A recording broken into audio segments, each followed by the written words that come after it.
Fire Department is gearing up for its annual open house event, and for the second straight year, it will take place at Sand Creek Park.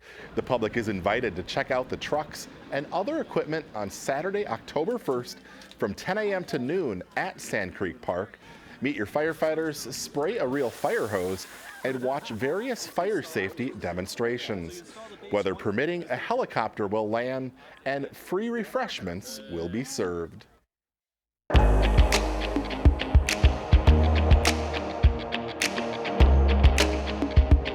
Here's a quick recap of the Tuesday, September 20th City Council meeting. The council introduced a new ordinance that regulates the sale of cannabinoid products, also known as THC edibles.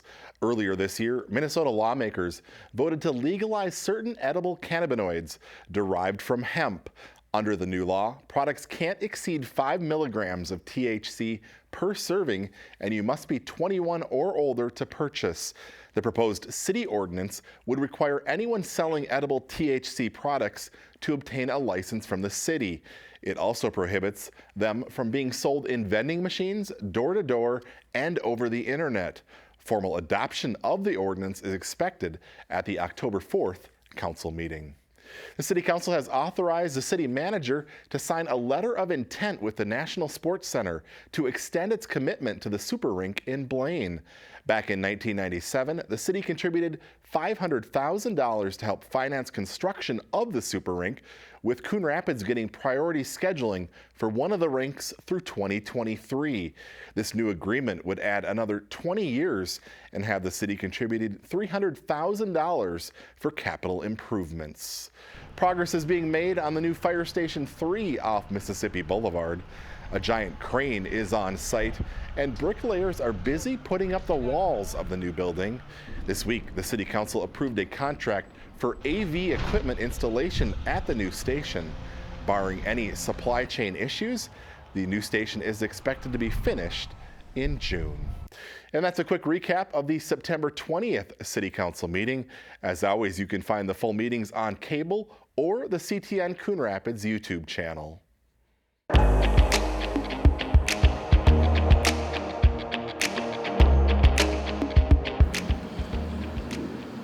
We started this project to make a difference in the lives of our students and who we care so much about.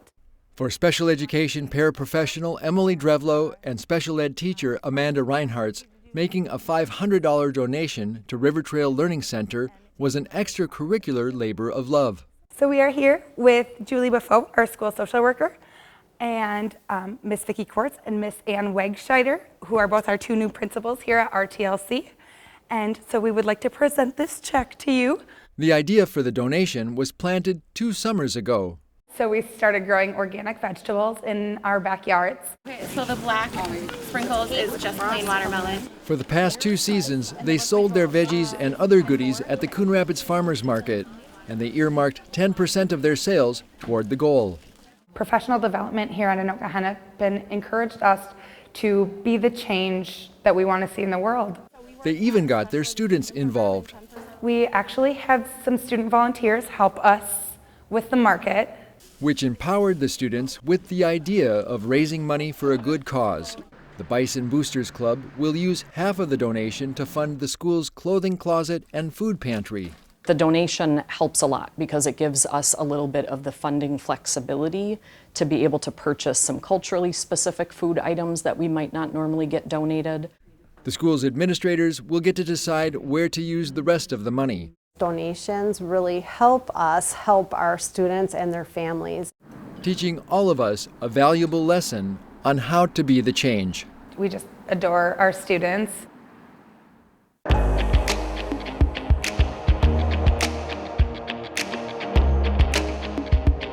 This insect will deposit an egg into the crack on the bark here, and then again the egg will turn into the larvae. This little insect can cause big problems for ash trees.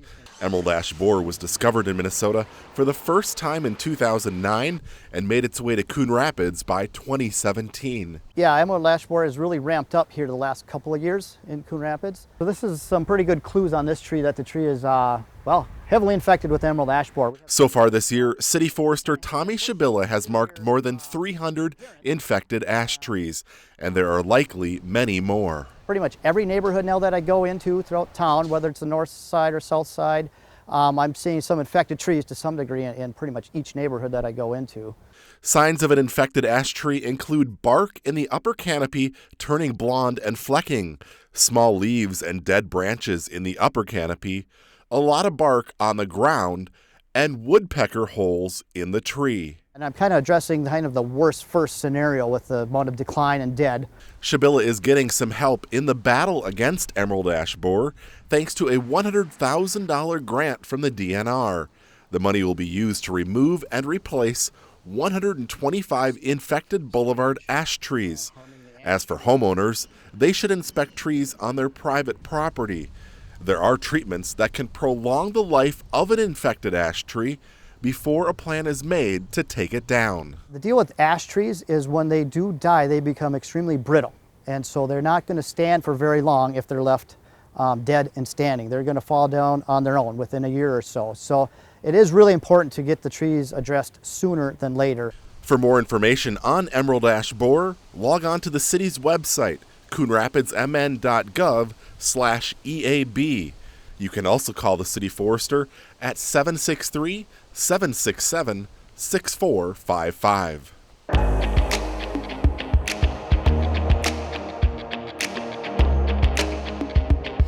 Welcome to the Coon Rapids Mayoral Forum with Sharon Compton and Jerry Cook. Candidates running for the Coon Rapids City Council took part in a forum Wednesday night, sponsored by the League of Women Voters. The candidates running for mayor and council seats in Ward 3 and Ward 5 took turns answering questions on various topics. It was the first time hearing from both men running from Ward 5 in a public forum. My name is John Hoschild. I was raised in Plymouth, Minnesota. I'm a 7-year resident of Coon Rapids, Minnesota, in the 5th Ward. I work construction as a self-employed business owner, and I look forward to the opportunity of serving my community. My name is Brian Armstrong, and I'm running for the open city council seat in Ward 5. I was born and raised in Coon Rapids, and I love this city. I wouldn't have it any other way. It is my home. I spent my adult life married to my wife, Terry, of 36 years, and we've got 3 children that we raised here and raised through the school district. CTN also covered a candidate forum on Tuesday night featuring the candidates running for state senate in District 35 and state representative in Districts 35A and 35B. Look for the forums in the coming weeks on the CTN government channel on Xfinity Cable. The videos are also posted on our CTN Coon Rapids YouTube channel. The general election takes place on Tuesday, November 8th. Absentee voting starts on September 23rd at both City Hall and the Anoka County Elections Office. You can also vote by mail. Log on to mnvotes.org to request a ballot and learn more about the election process.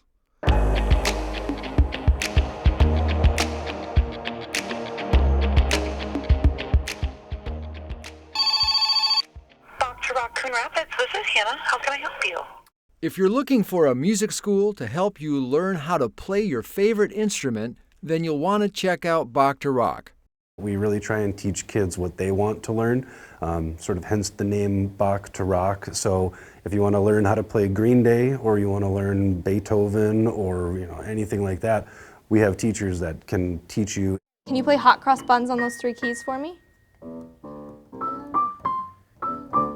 Bach to Rock offers programs for students of all ages. In addition to one-on-one lessons in individual classrooms, they also have group classes. So we teach group guitar, we have a group piano, ukulele class. So for those, it's a class of typically up to 6 that are all kind of beginners starting out together, and we teach the basics of it. The new music school in Coon Rapids opened in May and has attracted a number of young students. I think starting young is a great way to go because when your mind is most malleable.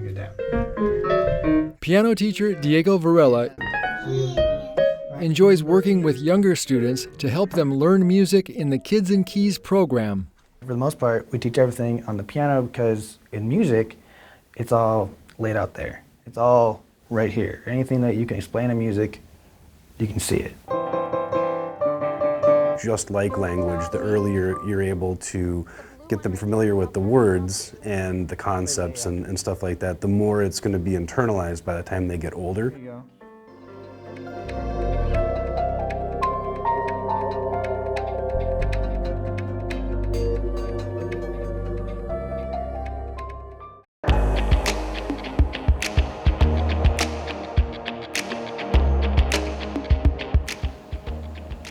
It's great to have all of our Sand Creek Stars back for a new school year. As students returned to the classroom at Sand Creek Elementary, they saw big changes in the former library. Everything is new in here. Media specialist Cindy Bailey got to introduce the third graders to the new giant interactive smartboard with a word cloud. Organized. We like that too. Everything is on wheels, so the space can be changed to fit the need. I got a lot of jaws dropping when they came in, like, whoa. They're very excited about this.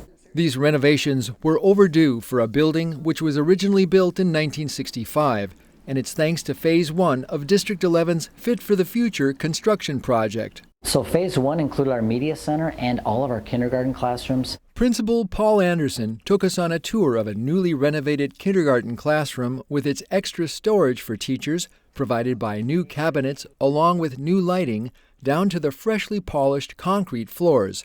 And one other change you can't see but certainly feel is in the air.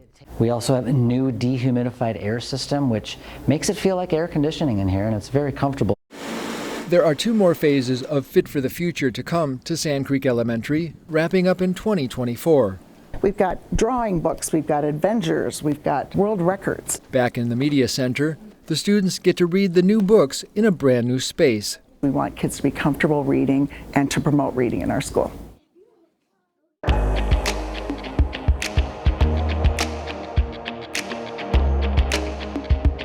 Here's a quick recap of the Tuesday, September 6th City Council meeting. The preliminary tax levy for 2023 has been set. On Tuesday night, the City Council set the levy for next year at $33.3 million, which is a 7.5% increase over this year's levy. Some of the highlights of the budget include making the current part-time embedded mental health professional in the police department full-time in 2023. Also, $6.7 million is included to complete construction and equip the new Fire Station 3, and $3.1 million is included for the replacement of the Foley Boulevard water tower, which is 70% of the project's cost. You can find more budget highlights on the city's website, coonrapidsmn.gov. There's also a link on the website to the full proposed budget document. Speaking of that water tower, this week the City Council approved a contract for design services.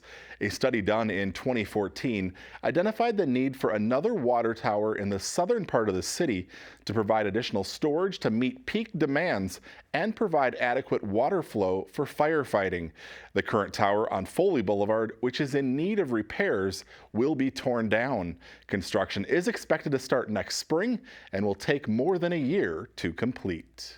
This badge belongs to the citizens of Coon Rapids. It embodies their level of trust, respect, and support of you and our police department. The 3 newest officers on the Coon Rapids Police Force took the oath of office Tuesday night. Officers Justin Denwitty, Kelly St. Martin, and Alexander Barrett were sworn in by Mayor Jerry Cook. All 3 had family members present to pin on their new badges. And not to be left out, the fire department also recognized their newest career firefighter, Jason Harbinson, but he's no stranger to the department, having served as a paid on-call firefighter for more than 10 years. Congratulations to all of them. And that's a quick recap of the September 6th City Council meeting. As always, you can find the full meetings on cable or the CTN Coon Rapids YouTube channel.